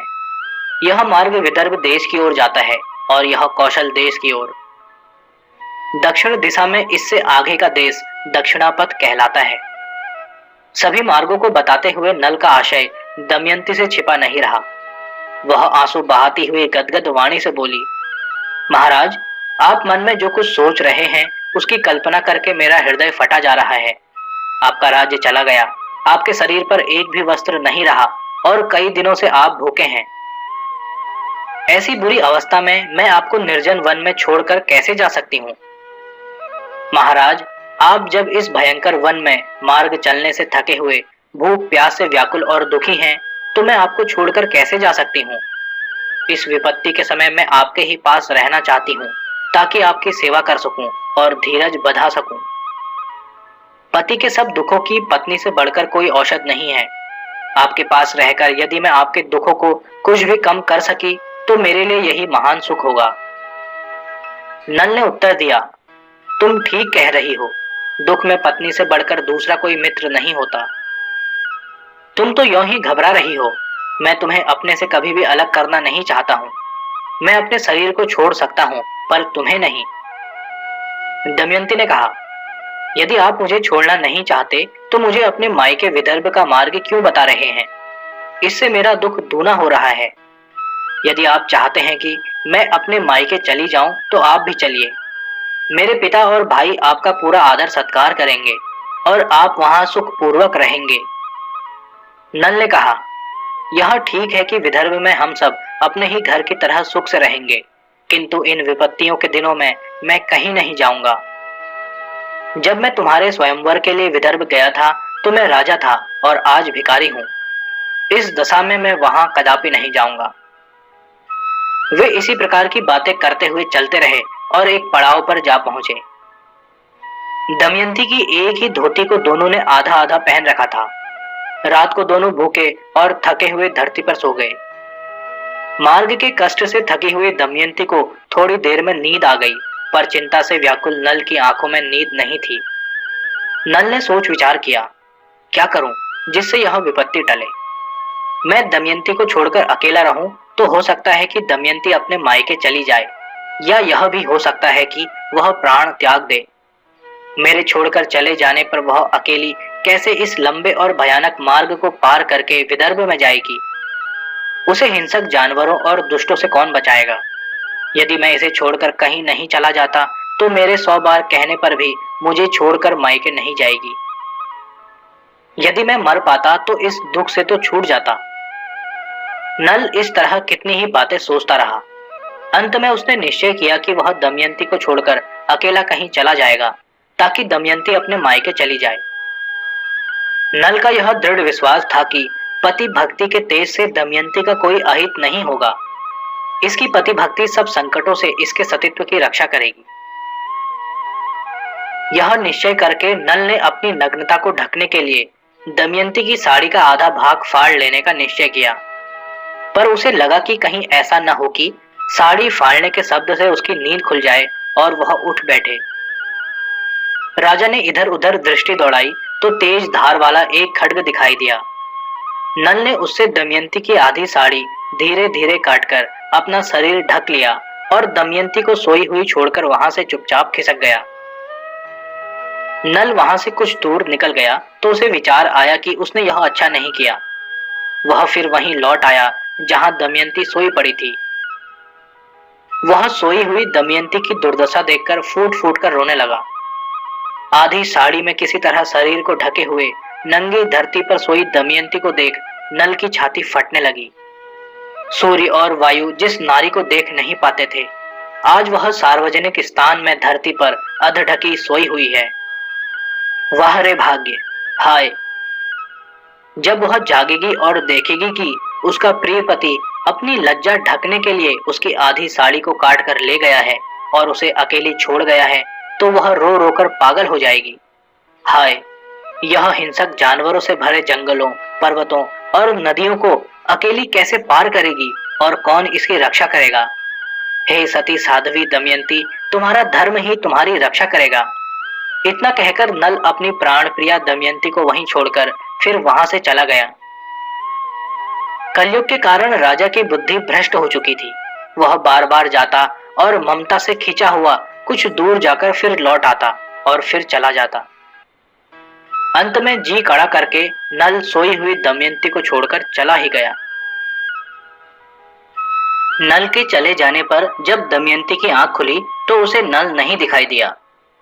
कुछ देर तक तो वह मन को यह धीरज बांधती रही कि कहीं आसपास ही गए होंगे और अभी आ जाएंगे, किंतु जब पुकारने पर भी नल ने कोई उत्तर नहीं दिया तो दमयंती ने सोचा कि संभवतः वे उसे छोड़कर कहीं चले गए हैं। फिर तो उसके दुख का कोई ठिकाना न रहा। वह विलाप करने लगी, नाथ, महाराज, आप मुझे अकेली छोड़कर कहाँ चले गए? हे स्वामी, आप मेरी पुकार का उत्तर क्यों नहीं देते? मैंने आज तक कभी भी आपकी आज्ञा का उल्लंघन नहीं किया, फिर भी आप मुझे छोड़कर क्यों चले गए? हाय, इससे तो मैं मर जाती तो अच्छा होता। दुख का पहाड़ टूट पड़ने पर भी मेरे यह पापी प्राण क्यों नहीं निकल रहे हैं? हे नाथ, आप मेरे साथ परिहास तो नहीं कर रहे हैं? मैं अकेली डर रही हूँ। आप दर्शन देकर मेरा दुख और भय दूर करें। हे स्वामी, मुझे आपकी चिंता नहीं है। मैं तो आपके दुख से ही दुखी हूँ। आप अकेले ही इस विपत्ति को कैसे झेलेंगे? इस तरह करुण विलाप करती हुई दमयंती रोने लगी और नल को ढूंढती इधर उधर दौड़ने लगी। वह बार बार गिर पड़ती और उठकर पागलों की तरह चलने लगती और फिर दहाड़ मारकर रो पड़ती। दमयंती रोती बिलखती कहने लगी, जिस पापी ने धर्मात्मा नल को इस दशा में पहुंचाया, वह उनसे भी बड़ी विपत्ति में फंसकर जीवन भर दुख पाए। इस तरह वह रोती बिलखती पागलों की तरह चक्कर काटती, कभी अचेत हो गिर पड़ती और फिर उठकर नल को पुकारने लगती। इस स्थान के पास ही झाड़ी की ओट में एक विशाल अजगर छिपा बैठा था। घूमती हुई दमयंती जब उसके पास पहुंची तो अजगर ने उसे पैरों की ओर से पकड़कर निगलना प्रारंभ कर दिया। दमयंती को अजगर द्वारा अपने खाए जाने की उतनी चिंता नहीं थी जितनी चिंता नल की थी। वह अपनी रक्षा के लिए बार बार नल को पुकारने लगी। इतने में एक शिकारी जो शिकार की खोज में उस वन में घूम रहा था, दमयंती की पुकार सुनकर दौड़ा आया और उसने तलवार के वार से अजगर को सिर के पास से काट डाला। दमयंती अजगर द्वारा पकड़ी जाने पर अचेत हो चुकी थी। व्याध ने पानी के छींटे मारकर उसे चेतना में लाने का प्रयत्न किया। जब उसकी चेतना लौट आई तो शिकारी ने उसके घावों को धो दिया और जंगली फल मूल खाने को दिए। जब दमयंती कुछ स्वस्थ हुई तो व्याध ने पूछा, ऐ सुंदरी, तुम किसकी पत्नी हो और अकेली वन में क्यों चली आई हो? कैसे तुम इस हिंसक जानवरों से भरे जंगल में भटक रही हो? व्याध के पूछने पर दमयंती ने अपनी पूरी राम कहानी उसे सुना दी। अत्यंत रूपवती दमयंती के अंग आधी साड़ी में से स्पष्ट दिख रहे थे। वह राजपुत्री और राजपत्नी सुंदरतम नारी थी और इस विपत्ति में भी उसके अंगों की शोभा चित्त आकर्षक थी। निर्जन वन प्रदेश में उसे असहाय पाकर व्याध का मन काम वासना से भर गया। वह उससे प्रेम भरी बातें करने लगा। दमयंती उसके मन की बात जानकर समझ गई कि वह एक अजगर से छूटकर दूसरे दुष्ट अजगर के चंगुल में फंस गई है। इससे तो यही अच्छा था कि अजगर ही उसे खा लेता। अपने सतीत्व पर, पतिव्रत धर्म पर संकट आया जानकर दमयंती का क्रोध भड़क उठा। उसके बड़े बड़े नेत्र अंगारों की तरह धधकने लगे। उसकी भौहें तन गई और होंठ फड़कने लगे। दमयंती क्रोध से अग्निशिखा की तरह जलने लगी। उसके सतीत्व के तेज से भयभीत होकर व्याध को साहस नहीं हुआ कि वह बलपूर्वक उसका स्पर्श करे। फिर भी दमयंती को लग रहा था कि कामांध व्याध रोकने से नहीं रुकेगा। इसलिए अपने पतिव्रत धर्म की रक्षा के लिए दमयंती ने उसे शाप देने का निश्चय किया। वह बोली, यदि मैंने अपने पति नल के सिवा किसी भी पुरुष का कभी चिंतन न किया हो तो यह दुष्ट व्याध अभी गिरकर मर जाए। दमयंती का वचन पूरा होते ही वह व्याध गिर पड़ा और मर गया। इस दुष्ट से छुटकारा पाकर दमयंती फिर साहस बटोरकर आगे बढ़ी। वह जंगल बड़ा भयानक था। इसमें सिंह, चीते, बाघ, जंगली भैंसे, रीछ और अजगर आदि हिंसक जानवरों की भरमार थी। इसके अतिरिक्त लुटेरे और जंगली लोग भी इसमें कम नहीं थे। तरह तरह के विशाल वृक्षों, ऊंची नीची पहाड़ियों, खाइयों तथा गुफाओं से भरा यह जंगल बड़ा डरावना था। दमयंती पति के वियोग में ऐसी मतवाली थी कि उसे किसी से भी डर नहीं लगता था। वह अपने पति नल को खोजने में और सब कुछ भूल गई थी। दमयंती नल को पुकारती और खोजती। 3 दिन और 3 रातें चलती रही। उसे इस भयानक जंगल का न और छोर मिला और न ही नल का कहीं पता लगा। वह नल के बारे में पागलों की तरह वृक्षों, लताओं, पर्वतों और सामने दिखने वाले जंगली पशुओं से पूछती, पर किसी से भी कोई उत्तर नहीं मिलता। अंत में वह एक ऐसे प्रदेश में पहुंची जहां धर्म परायण ऋषि मुनियों के आश्रम थे। यहाँ फूल फल वाले वृक्षों की भरमार थी और वहां वंशरी भी बड़ी मनोहर थी। यहाँ हिंसक जंगली जानवर भी कम थे। यहाँ कितने ही ऐसे तपस्वी भी थे जो केवल जल पीकर ही रहते थे। कुछ तो केवल वायु पर ही निर्भर थे, कुछ पत्ते खाकर जीवन धारण करते थे। यहाँ चौकड़ी भरते मृगों और वृक्षों की शाखाओं पर उछल कूद मचाते वानरों की भी भरमार थी। तपोधन महात्माओं के इस आश्रम में पहुंचकर दमयंती के व्याकुल मन को कुछ शांति मिली। वह आश्रम में आश्रय पाने चली गई। दमयंती आश्रम के महात्माओं को प्रणाम करके उनके पास खड़ी हो गई। उसे देखकर आश्रम वासियों ने कहा, देवी, हम तुम्हारा स्वागत करते हैं। यहाँ आराम से बैठो और हमें बताओ कि हम तुम्हारे लिए क्या करें। दमयंती बोली, आपकी तपस्या, अग्निहोत्र और धर्म आचरण तो निर्विघ्न हो रहा है ना? आश्रम के पशु पक्षी तो निर्भय है ना? यह पूछने पर उन महात्माओं ने कहा, भद्रे, यहाँ सब कुशल है। तुम अपने बारे में बताओ कि तुम कौन हो? क्या तुम इस वन की देवी हो? दमयंती बोली, महात्माओं, मैं विदर्भ देश के राजा भीम की पुत्री हूँ और निषद देश के महाराज नल मेरे स्वामी हैं। उनके जाति बांधव ने उन्हें जुए में हराकर उनका सर्वस्व छीन लिया है। मेरा नाम दमयंती है। मैं महाराज नल को खोजती हुई भटक रही हूँ। मैं उनके दर्शनों के बिना व्याकुल हूँ। आप में से किसी ने उन्हें कहीं देखा हो तो कृपा कर मुझे बताएं। ऋषिगण बोले, सुबह, यद्यपि हमने तुम्हारे पति नल को तो नहीं देखा है, पर हम अपने तपोबल से प्राप्त दिव्य दृष्टि से देख रहे हैं कि तुम्हारा भविष्य मंगलमय है। तुम्हें शीघ्र ही पति के दर्शन होंगे। तुम्हारे संकट के दिन समाप्त होने वाले हैं। तुम दोनों का शीघ्र ही मिलन होगा। इतना कहकर वे सभी तपस्वी और उनका वह आश्रम अदृश्य हो गया। इस अद्भुत घटना को देखकर दमयंती के आश्चर्य का ठिकाना न रहा। वह सोचने लगी, कुछ देर पहले मैंने आश्रम में जो ऋषिगण देखे, क्या वह स्वप्न था? यदि स्वप्न नहीं था तो वह आश्रम और तपस्वी कहाँ लुप्त हो गए? फूलों और फलों से भरे हुए वृक्ष क्षण भर में कहाँ चले गए? वह कुछ क्षण इसी पहेली को सुलझाने में उलझी रही, पर उसकी समझ में कुछ नहीं आया। फिर वह वहां से आगे चल दी और विलाप करने लगी। कुछ आगे बढ़ने पर उसे एक सुंदर अशोक वृक्ष दिखाई दिया। वह अशोक वृक्ष के नीचे जाकर उससे विनय पूर्वक बोली, हे अशोक, तुम मुझे निषदराज नल का समाचार सुनाकर मेरा शोक दूर कर दो। यह कहते हुए वह अशोक वृक्ष की परिक्रमा करती रही, पर उसका शोक दूर नहीं हुआ। निराश होकर वह फिर आगे चल पड़ी और दूर निकल गई। आगे जाकर उसने नदी को पार करते व्यापारियों के दल को देखा। उनके साथ भार से लदे घोड़े, रथ तथा सवारी के हाथी थे। बीहड़ वनों में अकेले भटकने की अपेक्षा उसने उस व्यापारी दल के साथ चलने का निश्चय किया। वह कुछ तेज चलती हुई व्यापारियों के उस दल में जा मिली। पति वियोग से दुखित, भूख प्यास से व्याकुल, रूखे धूल भरे केशों और आधी साड़ी पहने होने के कारण वह पगली सी दिखाई देती थी। उसे देखकर कई लोग तो डर के मारे चीख पड़े, कुछ इधर उधर भागने लगे और कुछ चिंता में पड़ गए। कुछ लोग उसकी खिल्ली उड़ाने लगे, कुछ को वह अच्छे चरित्र की स्त्री नहीं लगी और कुछ उसकी दशा देखकर दया से भर गए और उन्होंने उससे पूछा, कल्याणी, तुम कौन हो? किसकी पत्नी हो और इस वन में किसको खोज रही हो। तुम्हारी बुरी दशा देखकर हमें बड़ा दुख हो रहा है। यदि इस वेश में तुम कोई देवी, यक्षी या राक्षसी हो तो हमें मंगल आशीर्वाद दो। हमारा यह दल कुशल पूर्वक अपने स्थान पर पहुंच जाए, ऐसा वरदान दो। दमयंती ने उन्हें उत्तर दिया, मैं आपकी ही तरह मानवी हूँ, देवी या यक्षी नहीं। मैं राजपुत्री और यशस्वी राजा की पत्नी हूँ। अपने पति को खोजती इस वन में भटक रही हूँ। मैं विदर्भराज भीम की पुत्री और निषद नरेश नल की पत्नी हूँ।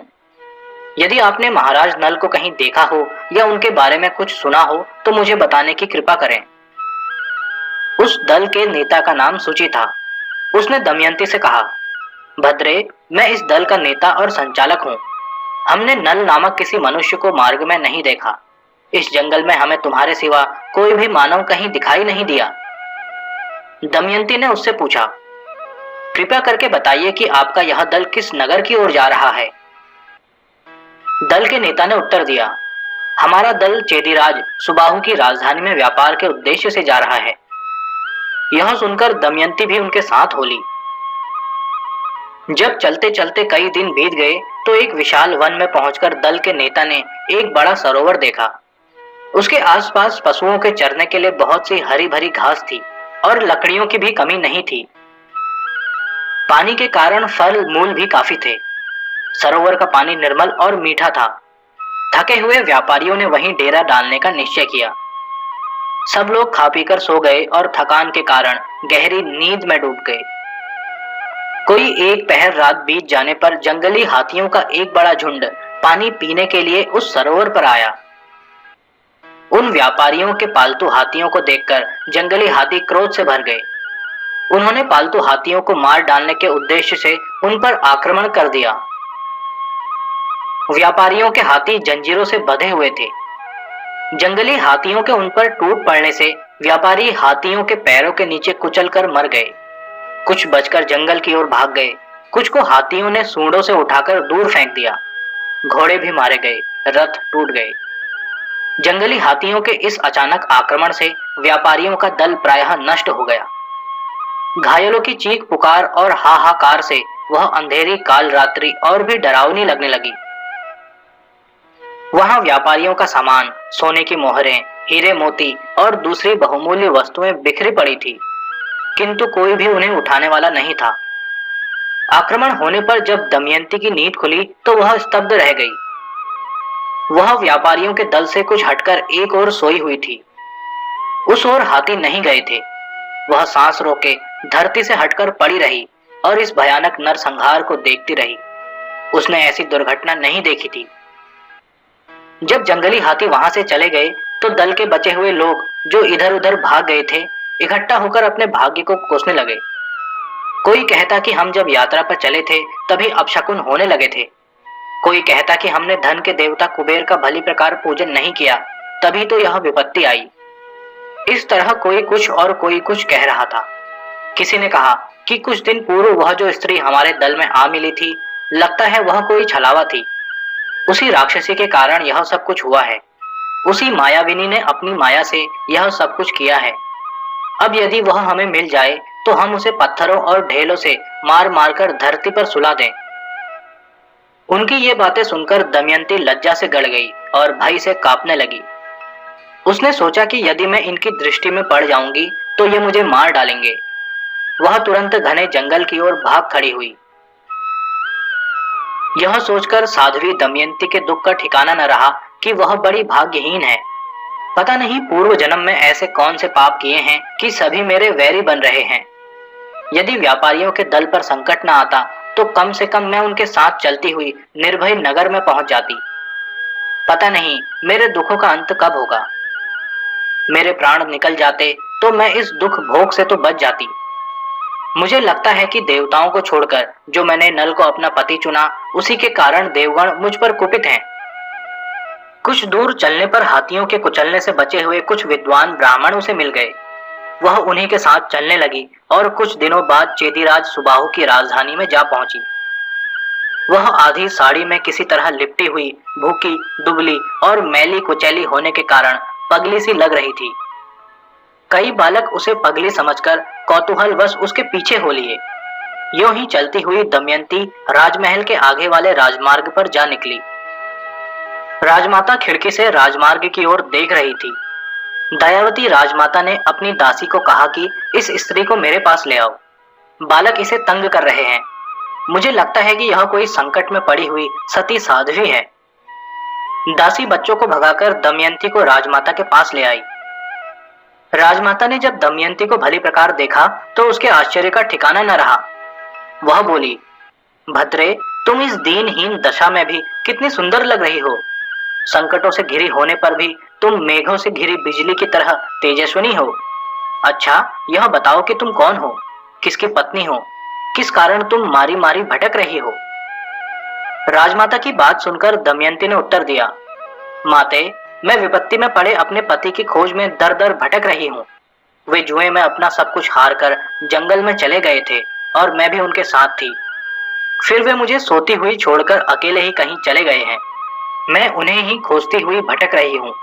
फल मूल खाकर पेट भरती हूँ और रात को किसी वृक्ष के नीचे सो रहती हूँ।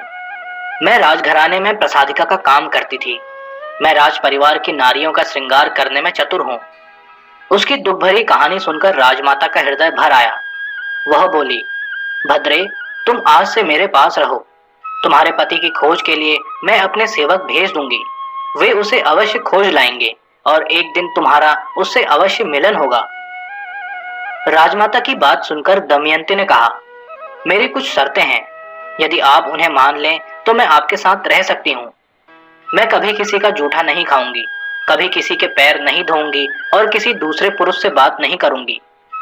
यदि कोई पुरुष मुझे कुदृष्टि से देखे तो आपको उसे दंड देना होगा, और यदि वह बार बार ऐसा अपराध करे तो उसे प्राण दंड देना होगा। मैं अपने पति की खोज खबर के लिए ब्राह्मणों से बात कर सकती हूँ। मेरी ये शर्तें यदि आप मान लें तो मैं यहाँ रह सकती हूँ। राजमाता ने उसकी सारी शर्तें मान ली और उसे अपने पास रख लिया। फिर राजमाता ने अपनी पुत्री सुनंदा को बुलाकर कहा, सुनंदे, इस प्रसादिका को तुम अपनी सखी ही समझो। इसके साथ मौज से रहो। सुनंदा बड़े प्रेम से दमयंती को अपने साथ अपने भवन में ले गई। दमयंती के लिए सुनंदा ने पूरी सुख सुविधाएं जुटा दी। इतने दिनों से तरह तरह के दुख संकट भोग रही दमयंती ने यहाँ आकर सुख की सांस ली। दूसरी ओर जब नल दमयंती को छोड़कर जंगल में दूर चला गया तो उसने जंगल में आग लगी देखी। उस जंगल में से कोई नल का नाम लेकर पुकार रहा था, महाराज नल, दौड़कर आइए और मुझे इस आग से निकालिए। इस करुण पुकार को सुनकर नल ने कहा, डरो मत, मैं आ रहा हूं। इतना कहकर वह किसी तरह अपने को बचाता आग में घुस गया। नल ने आगे देखा कि एक नाग आग से झुलसा हुआ कुंडली मारे पड़ा था। वह बोला, राजन, मैं करकोटक नामक नाग हूं। एक बार मेरे द्वारा देवर्षि नारद ठगे गए थे। तब उन्होंने मुझे श्राप दिया था कि तुम जड़ वस्तु की तरह एक जगह पड़े रहो। जब कभी राजा नल तुम्हें यहाँ से दूसरी जगह ले जाएंगे तब तुम्हारे श्राप का अंत होगा। नारद जी के उस श्राप के कारण मैं अपनी जगह से इधर उधर नहीं जा सकता। आप मुझे इस आग से बचाइए।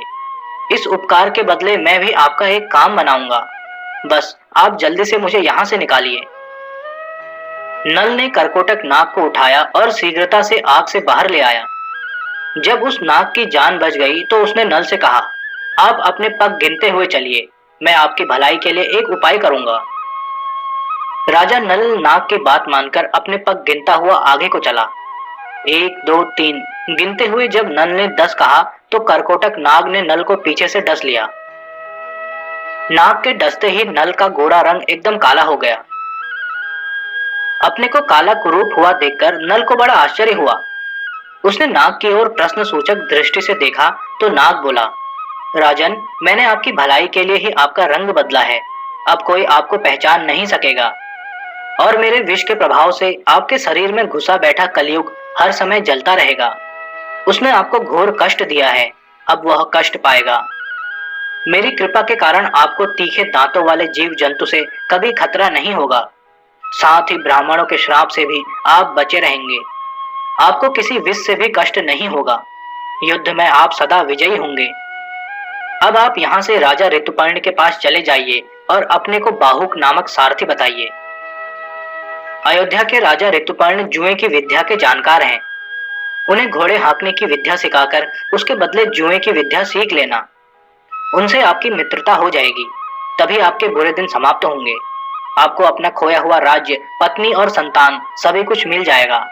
हाँ, एक बात और ध्यान में रखिए, जब आप अपने महल वाले सुंदर रूप को देखना चाहें तो उस समय मुझे याद कीजिए और मेरे दिए हुए ये दिव्य वस्त्र पहन लीजिए।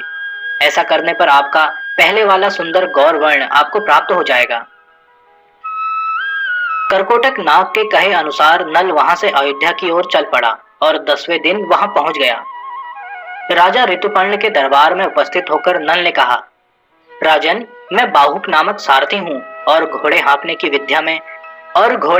विद्या में मेरा जैसा दूसरा आपको खोजने पर भी नहीं मिलेगा। आजकल मैं रुपये पैसे से खाली हूँ। यदि आपके यहाँ मुझे काम मिल जाए तो मैं और भी कई काम कर सकता हूँ। मेरे हाथ का बना भोजन जो एक बार चख लेता है, उसे दूसरे के हाथ का बना भोजन स्वादिष्ट नहीं लगता। संगीत, चित्र, साहित्य आदि विविध कलाओं में आप चाहें तो मैं आपको अच्छी सलाह दे सकता हूँ। मेरी सभी कलाओं में अच्छी गति है। संक्षेप में यूं समझिए कि मैं कठिन से कठिन कामों को भी कर सकता हूँ। आप मुझे अपनी सेवा का अवसर दीजिए और फिर देखिए कि मैं आपके लिए कितना उपयोगी सिद्ध होता हूँ।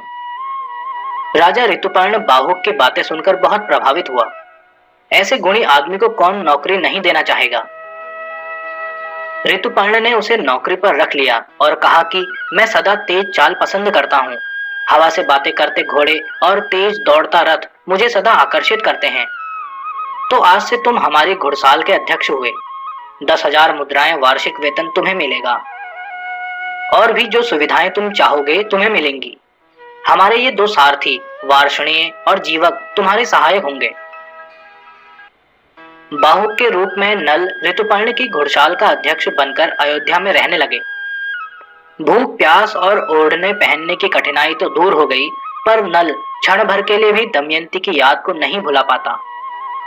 दमयंती की स्मृति कांटे की कसक की तरह चुभती रहती। जब सांझ घिर आती तो नल की व्याकुलता भी बढ़ जाती। वह प्रतिदिन सांझ के समय एक छंद पढ़ता। भूखी प्यासी, पीड़ित और थकी मांदी, पति वियोग से दुखी अकेली हतभागी, सोती होगी कहाँ, कहाँ रहती होगी, बच्चों की ममता से आहत पति को क्या कहती होगी। एक दिन सांझ को जब नल इस छंद को दोहरा रहा था तो उसके सहायक जीवक ने पूछा, बाहुक, तुम्हें हर सांझ को किस स्त्री की याद सताती है? हमें भी तो कुछ बताओ। तब नल ने कहा, बड़ी करुण कहानी है, सुनकर तुम्हारा भी जी भर आएगा। एक भला आदमी था और बहुत ही भली उसकी पत्नी थी। दोनों में प्रेम भी खूब था। बड़े सुख से उनके दिन बीत रहे थे। भाग्य ने पलटा खाया। उन दोनों को घर से निकलना पड़ा। वे जंगलों में भटकने लगे और फल मूल खाकर अपने दिन काटने लगे। एक दिन वह पुरुष पतिव्रता पत्नी को जंगल में सोती छोड़कर कहीं चला गया। बाद में अपने इस काम के लिए उसे बड़ा पछतावा हुआ। अब वह दिन रात अपनी पत्नी के दुख की बात सोचकर दुखी रहता है। जो पतिव्रता संकट में पति के पीछे पीछे वन में चली गई, उस कठोर हृदय पुरुष ने उसे ही जंगल में अकेला छोड़ दिया। दुष्ट ने यह भी नहीं सोचा कि हिंसक जानवरों से भरे इस बीहड़ जंगल में यह नारी कैसे तो जीवित बचेगी और मार्ग का पता न होने से कैसे जंगल से बाहर निकलेगी, क्या खाएगी और कैसे अपना जीवन बचाएगी। वह आदमी अपने इस नीच काम की याद करके सदा पश्चाताप की आग में जलता रहता है। जीवक ने इस दुख भरी कहानी को सुनकर लंबी सांस ली। उसकी आंखें गीली हो गई थी। दमयंती के पिता विदर्भराज भीम को जब पता लगा कि राजा नल जुए में सब कुछ हारने के बाद दमयंती सहित वन को चले गए हैं, तो उसने उन्हें खोजने के लिए बहुत से ब्राह्मणों को इधर उधर भेजा। राजा ने ब्राह्मणों से कहा कि जो मेरी पुत्री और जवाई का पता लगाएगा उसे 1000 गौएं दी जाएंगी। बड़ी उपजाऊ कर मुक्त भूमि भी दूंगा। जो भी नल दमयंती को या दोनों में से एक को लेकर आएगा या उनका पूरा पता ठिकाना बताएगा, उसे यह पुरस्कार मिलेगा। वे सूझबूझ वाले ब्राह्मण नल दमयंती को खोजने चारों दिशाओं में चले गए। बहुत खोजने पर भी किसी को नल दमयंती का कुछ पता नहीं चला। उनमें से सुदेव नाम का ब्राह्मण खोजता हुआ जब चेदीराज के महल में गया तो वहां उसने दमयंती को देखा। वह सुनंदा के साथ खड़ी थी। धुएं से घिरी ज्वाला की तरह उसका रूप पूरी तरह प्रकट नहीं हो रहा था। वह चिंता के कारण उदास, दुर्बल और मलिन थी। सुदेव अब उसके पास चला गया और बोला, विदर्भ राजकुमारी, मैं तुम्हारे भाई का मित्र सुदेव हूँ। महाराज भीम ने मुझे तुम्हारी खोज के लिए भेजा है। तुम्हारे माता पिता और भाई सब सकुशल हैं और वहां जो तुम्हारे पुत्र पुत्री हैं वे भी सकुशल हैं। तुम्हारा और महाराज नल का कुछ पता ठिकाना न होने के कारण वे बहुत चिंतित और दुखी हैं। तुम दोनों को खोजने के लिए उन्होंने सैकड़ों ब्राह्मण चारों दिशाओं में भेजे हैं। दमयंती ने भी सुदेव को पहचान लिया और अपने संबंधियों का कुशल मंगल पूछने लगी। मायके के इस ब्राह्मण से बातें करते करते दमयंती का दिल भर आया और आंसू बहने लगे। सुनंदा उसे रोती देखकर घबरा गई और राजमाता से जाकर बोली, प्रसादिका एक ब्राह्मण से बातें कर रही है और बहुत रो रही है। राजमाता तुरंत वहां पहुंची और सुदेव को बुलाकर पूछने लगी, विप्रवर, मैं समझती हूँ तुम इस युवती से अच्छी तरह परिचित हो। कृपा कर हमें भी बताओ यह किसकी पुत्री तथा किसकी पत्नी है। यह सुंदरी अपने संबंधियों से कैसे बिछड़ गई है और किस संकट से ग्रस्त है। राजमाता के इस तरह पूछने पर विप्रवर सुदेव ने दमयंती का पूरा परिचय उसे दिया। परिचय मिलते ही राजमाता और सुनंदा दमयंती से गले मिलकर रोने लगी। बात यह थी कि दमयंती राजमाता की सगी बहन की पुत्री थी। उनका मौसी भांजी का संबंध था। अब तो राजमाता ने पिछली बहुत सी बातें बतानी प्रारंभ की और बोली कि तुम्हारा जन्म तो तुम्हारे नाना और मेरे पिता के घर ही हुआ था। अरे भोली, यह घर तो तेरा अपना ही है। अब दमयंती बोली, मौसी जी, आप मुझे पहचानती नहीं थी, फिर भी आपने मेरे लिए सारी सुख सुविधाएं जुटा दी। मैं यहाँ सुरक्षित रूप से रहती रही। मैं बहुत दिनों से भटक रही थी और दुख पा रही थी। आपने मुझे आश्रय देकर संकट से बचाया। अब मुझे विदर्भ जाने की आज्ञा दीजिए।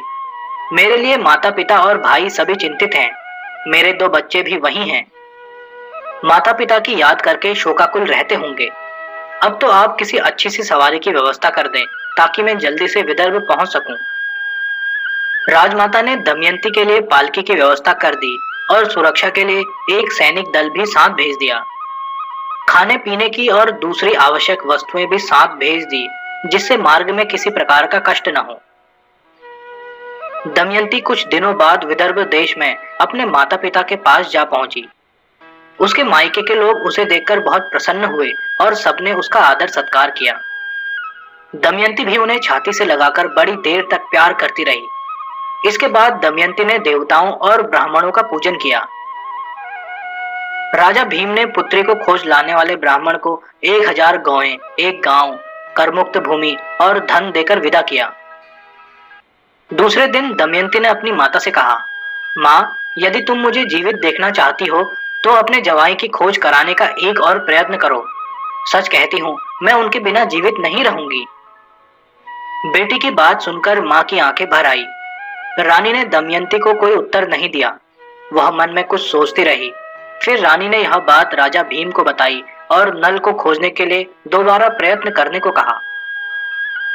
पुत्री के दुख से दुखी राजा भीम ने नल की खोज के लिए ब्राह्मणों को दोबारा चारों दिशाओं में जाने को कहा। नल की खोज के लिए जाने वाले ब्राह्मण दमयंती के पास जाकर बोले, राजकुमारी जी, हम महाराज नल को खोजने जा रहे हैं। आपको कुछ कहना हो तो कहें। दमयंती ने कहा, हाँ, मुझे एक बात कहनी है। जहां कहीं भी आप लोगों की भीड़ देखें, वहां मेरी बताई यह बात कहें।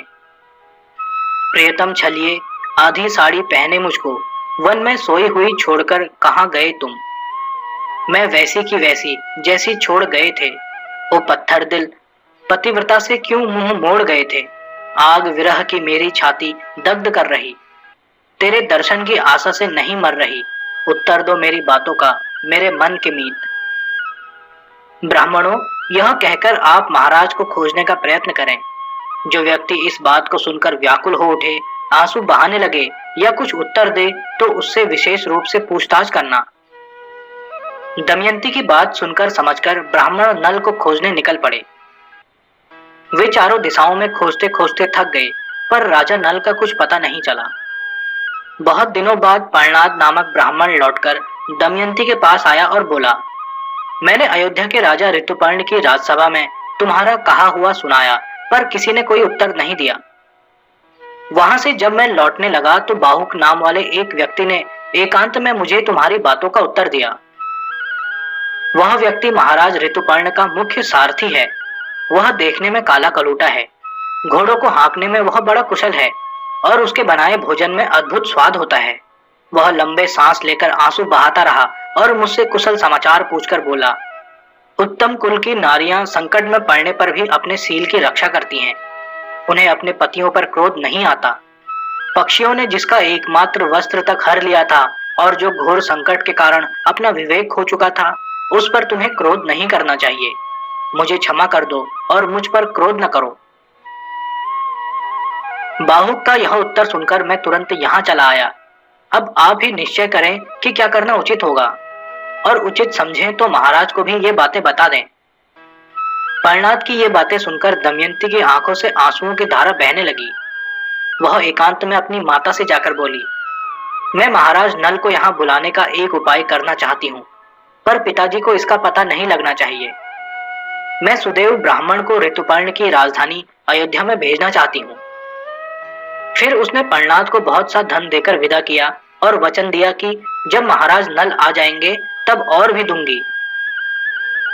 फिर उसने सुदेव को बुलावा भेजा और माता के सामने ही कहा, सुदेव जी, आप पंछी की तरह उड़कर अयोध्या नगरी में जाइए और वहां के राजा ऋतुपर्ण से कहिए कि राजा भीम की राजकुमारी दमयंती दोबारा स्वयंवर करेगी। वहां सभी राजा राजकुमार आ रहे हैं। स्वयंवर कल ही होगा। यदि आपके लिए कल दिन निकलने तक विदर्भ पहुंचना संभव हो तो पहुंचिए। दमयंती कल सूर्योदय के बाद दूसरे पति का वरण करेगी। कारण यह है कि निषदराज नल के जीवित या मृत होने का कोई समाचार नहीं है। ब्राह्मण सुदेव ने दमयंती के बताए अनुसार जाकर सारी बात महाराज ऋतुपर्ण को बता दी।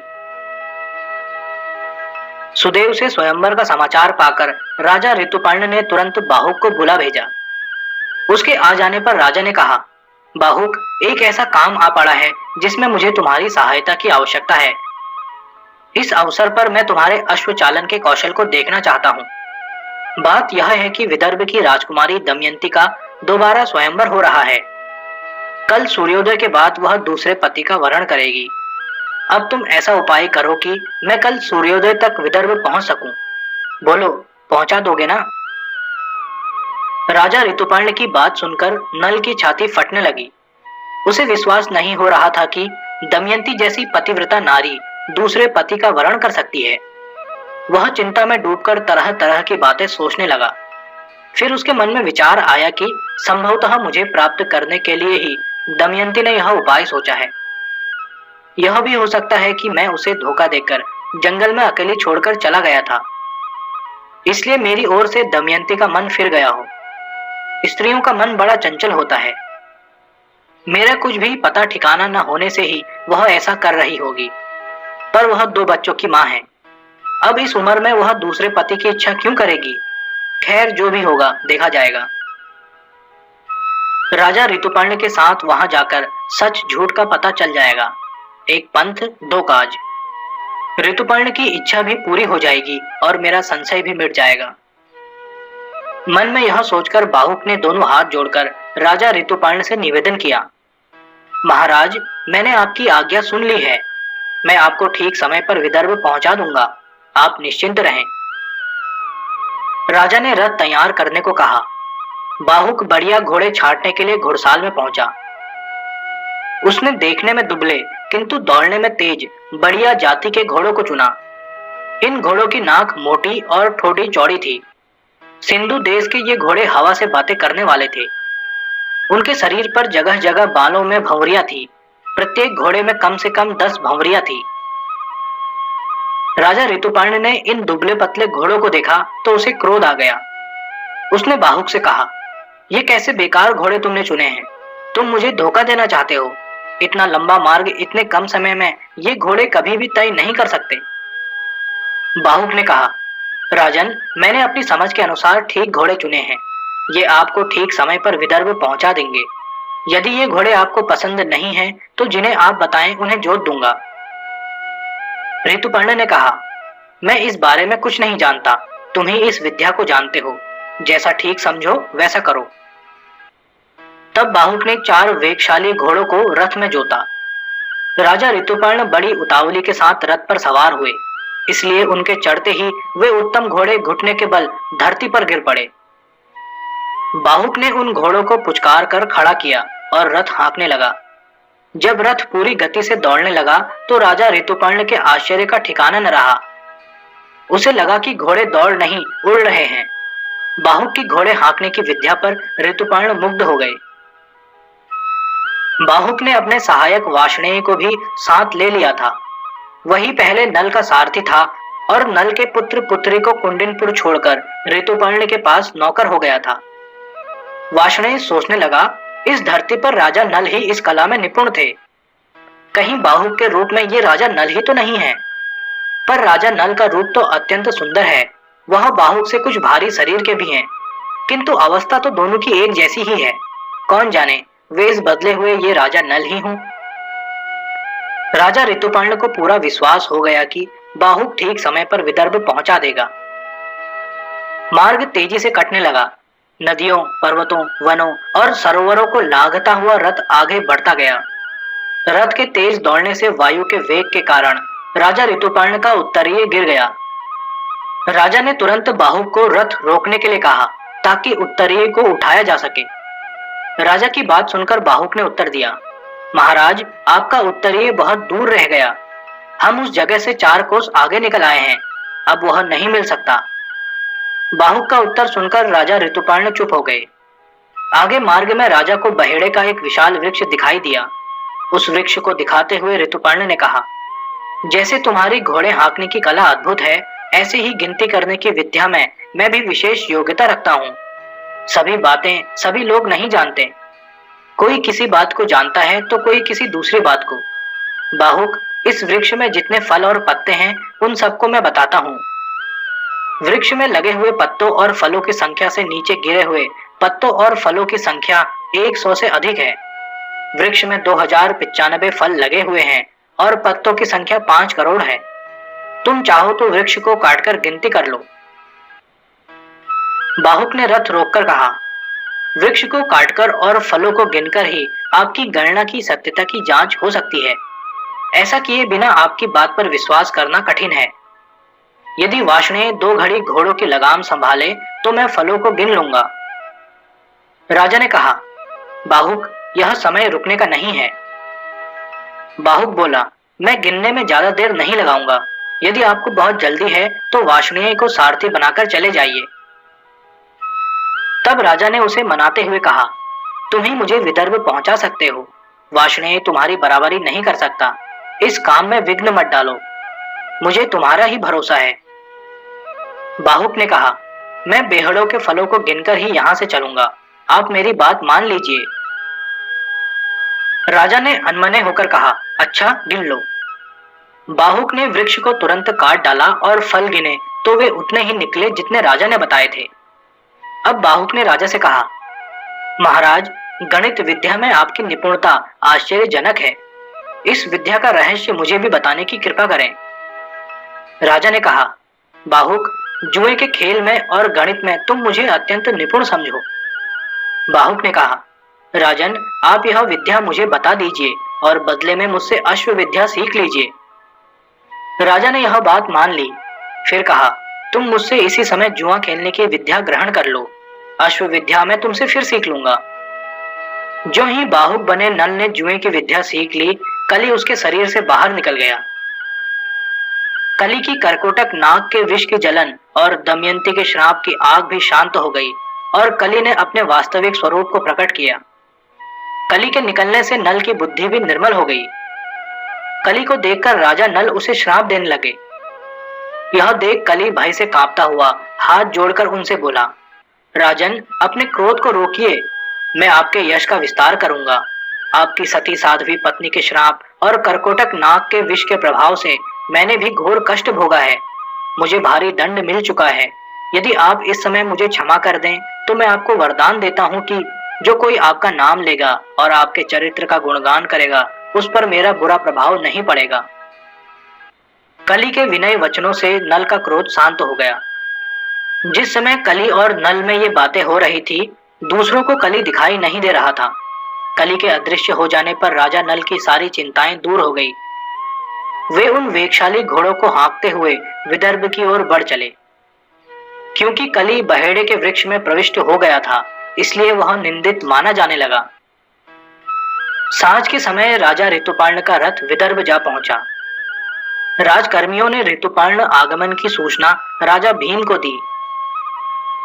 राजा ऋतुपर्ण के आगमन से दमयंती ने मन ही मन सोचा, संभवतः मेरी योजना सफल हुई है और राजा नल ही रथ को हाँक कर लाए हैं। यदि मैं आज नल को नहीं देखूंगी तो जीवित नहीं बचूंगी। दमयंती सड़क से लगे महल की छत पर चढ़ गई, जिससे नल को देख सके। बाहुक ने यथास्थान रथ को रोका और वह तथा वाषणे रथ से उतर पड़े। राजा ऋतुपर्ण भी रथ से उतर गए। राजा भीम ने उनका खूब आदर सत्कार किया और उन्हें राजभवन की अतिथिशाला में ठहरा दिया। परंतु राजा भीम यह नहीं समझ सका कि राजा ऋतुपर्ण यहाँ किस लिए आए हैं। राजा ऋतुपर्ण ने भी देखा कि यहाँ स्वयंवर की तो कोई तैयारी है ही नहीं। दूसरे राजा राजकुमार भी यहाँ कोई नहीं है। दोनों राजाओं के समझ में कुछ नहीं आया कि क्या मामला है। विदर्भराज भीम ने राजा ऋतुपर्ण से कुशल मंगल संबंधी प्रश्न पूछने के बाद पधारने का कारण पूछा, तो राजा ऋतुपर्ण बात टाल गए और बोले, मैं आपका दर्शन और अभिवादन करने के लिए आया हूं। राजा भीम को बात जची नहीं, पर कहते क्या। थोड़ी देर बातचीत के बाद राजा ऋतुपर्ण विश्राम करने चले गए। उधर बाहुक घोड़ों को खोलकर उनकी थकान दूर करने तथा भूख प्यास दूर करने की व्यवस्था करके रथ के पिछले भाग में जा बैठा। जब से करकोटक नाग ने नल को काटा था, उसका रंग काला हो गया था, इसलिए दमयंती दूर से उसे पहचान नहीं सकी। वह सोचने लगी, राजा नल का सारथी वाषणे भी अच्छा सारथी है। हो सकता है वही इस रथ को वेग से हाँक लाया हो, या हो सकता है राजा ऋतुपर्ण स्वयं ही महाराज नल की तरह अश्व विद्या के जानकार हों। अंत में उसने अपनी दासी को बाहुक के पास भेजा, ताकि उससे बातचीत करके वह सच्ची बात का पता लगा लाए। इस दासी का नाम केसिनी था। दमयंती ने उसे अच्छी तरह समझा बुझाकर भेजा। उसने कहा कि वह परनाथ ब्राह्मण वाली बात उसे बताए। केशिनी ने बाहुक के पास जाकर पूछा, बाहुक, यह वाषणेय राजा नल का सारथी था। क्या इसने महाराज नल कहाँ चले गए हैं, इस संबंध में आपको कोई बात बताई है? बाहुक बोला, यह बेचारा नल के बारे में कुछ नहीं जानता। राजा नल का रूप ही बदल गया है। वे गुप्त रूप से रहते हैं। नल के संबंध में परमात्मा के सिवा कोई कुछ नहीं जानता। केशिनी बोली, बाहुक, राजा भीम के भेजे हुए परनाथ ब्राह्मण से दमयंती की दशा का वर्णन जब आपने सुना था, तो उन बातों का कुछ उत्तर आपने दिया था। साध्वी दमयंती उन्हीं बातों को दोबारा आपके मुंह से सुनना चाहती है। केशिनी की यह बात सुनकर नल की रुलाई फूट पड़ी। नल ने वे सारी बातें दोबारा कह सुनाई जो अयोध्या में परनाथ ब्राह्मण से कही थी। उन बातों को दोहराते समय नल फूट फूट कर रोने लगा। केशिनी ने सारी बातें दमयंती को बता दी। अब तो दमयंती का संदेह पक्का हो गया। उसने केशिनी से कहा, तुम फिर जाओ और बाहुक पर नजर रखो। उसके प्रत्येक कार्य को बारीकी से देखो। यदि वह आग या पानी मांगे तो मत देना। बात को किसी तरह टाल देना। यदि उसमें तुम्हें कोई अद्भुत बात दिखाई दे तो मुझे बताना। केशिनी दोबारा गई और कुछ देर सब कुछ देखती रही। फिर लौटकर दमयंती से बोली, यह बाहुक तो दुनिया से निराला ही है। वह किसी छोटे से छोटे दरवाजे में भी घुसने लगे तो सिर नहीं झुकता है। उस दरवाजे के पास पहुंचने पर दरवाजा ही ऊंचा हो जाता है। राजा ऋतुपर्ण के लिए महाराज ने भोजन सामग्री भिजवाई थी। वहां रखे पानी के घड़े खाली थे, परंतु बाहुक के देखते ही वे पानी से भर गए। खाने की चीजों को धोकर बाहुक ने पकाने की तैयारी की। उसके देखते ही ईंधन में आग पैदा हो गई।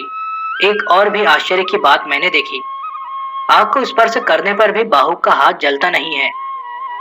बाहुक के मसलने पर फूल मुरझाते नहीं और भी अधिक खिलने लगते हैं। इतनी सारी आश्चर्यजनक बातें मैं अपनी आंखों से देखकर आई हूं। अब तो दमयंती का संदेह निश्चय में बदल गया।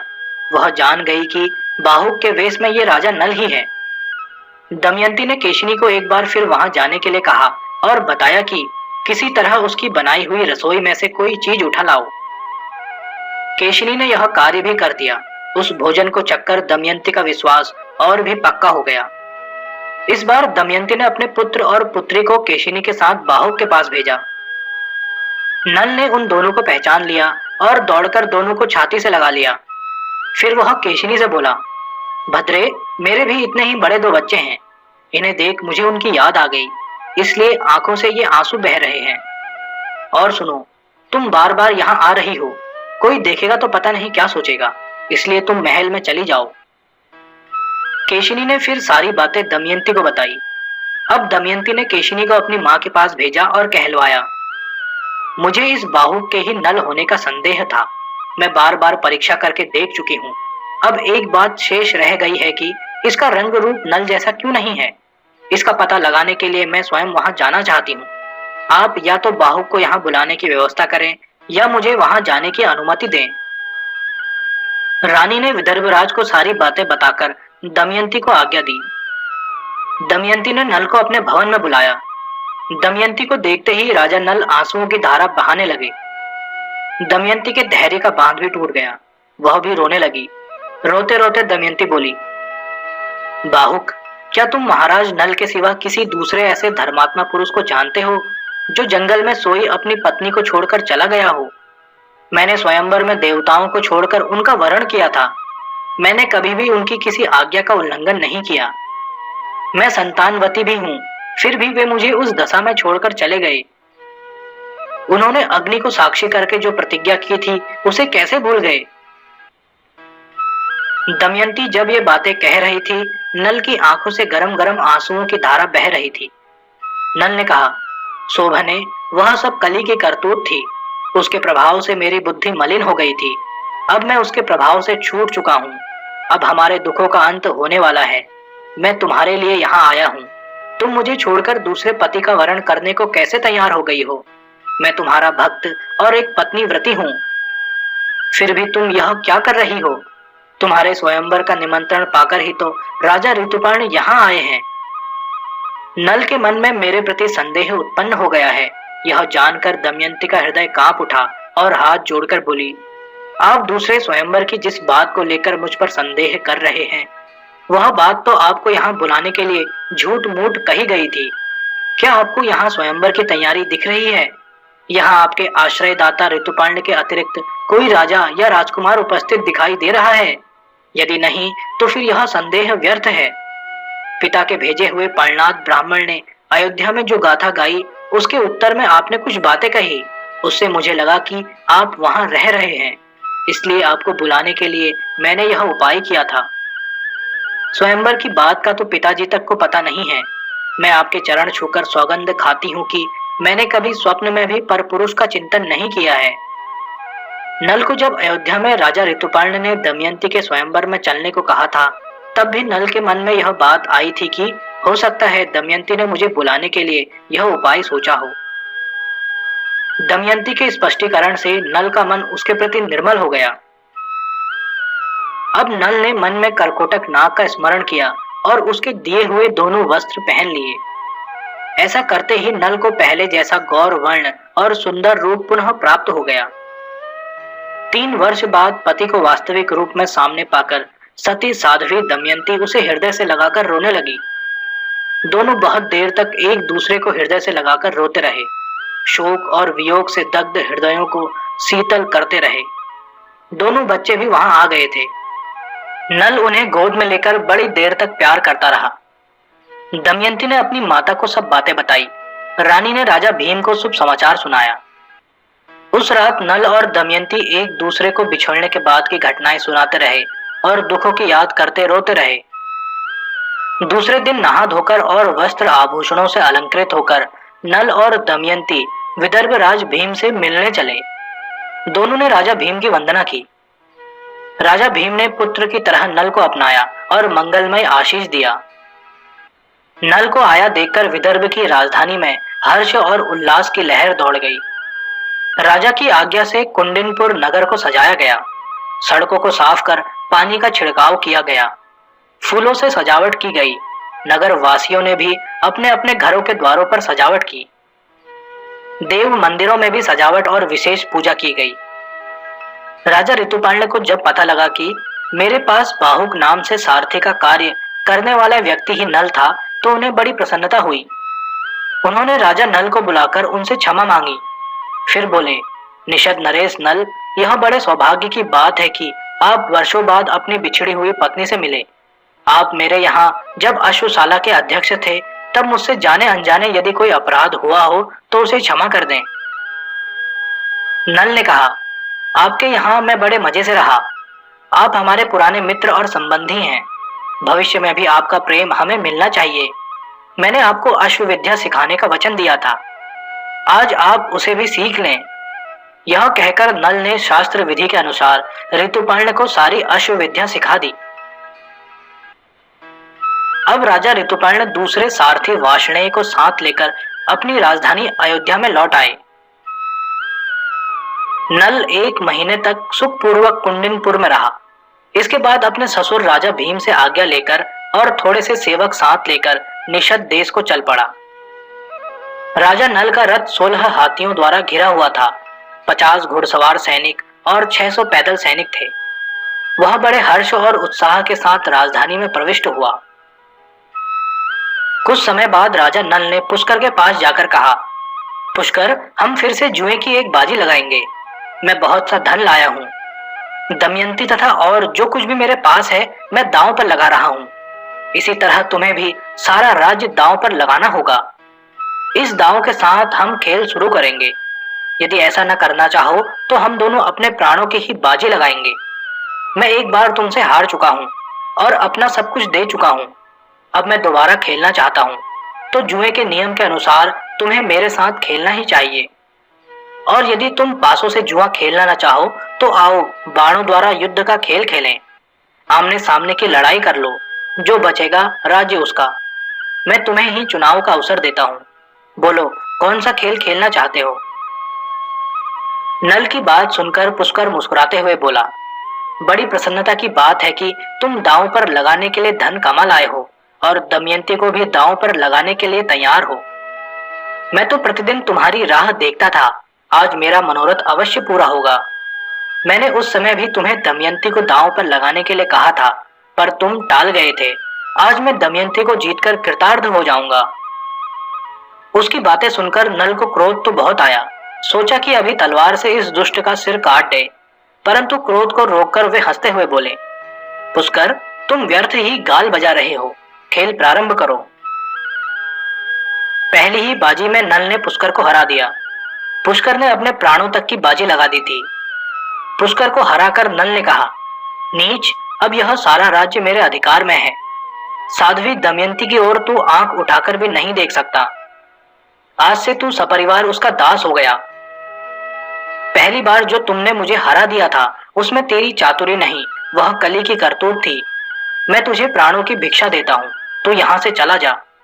तेरा सारा सामान और तेरे हिस्से का धन भी तुझे दिए देता हूँ। तू मेरा भाई है, मैं अब भी तुझे प्रेम करता हूँ। ऐसा कहकर नल ने उसे वहां से विदा किया। नल की उदारता से पुष्कर बहुत प्रभावित हुआ। वह अपने परिवार, सेवकों और सेना सहित अपनी राजधानी को चला गया।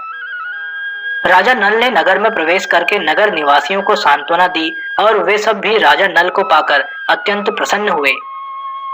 राज्य के मंत्री और राज्य कर्मचारी भी धर्मात्मा नल के पुनः राज्य संभाल लेने से बड़े प्रसन्न हुए। नगर में शांति छा गई। राजधानी में बड़ा उत्सव मनाया गया। अब राजा नल अपनी विशाल सेना लेकर विदर्भ देश गए और वहां से दमयंती तथा बच्चों को सम्मान सहित लौटा लाए। राजा नल पुनः न्यायपूर्वक शासन करने लगे। उन्होंने ब्रह्मवेत्ता और शास्त्र वेत्ता ब्राह्मणों द्वारा अनेक बड़े यज्ञ कराए और खूब दान दक्षिणा दी।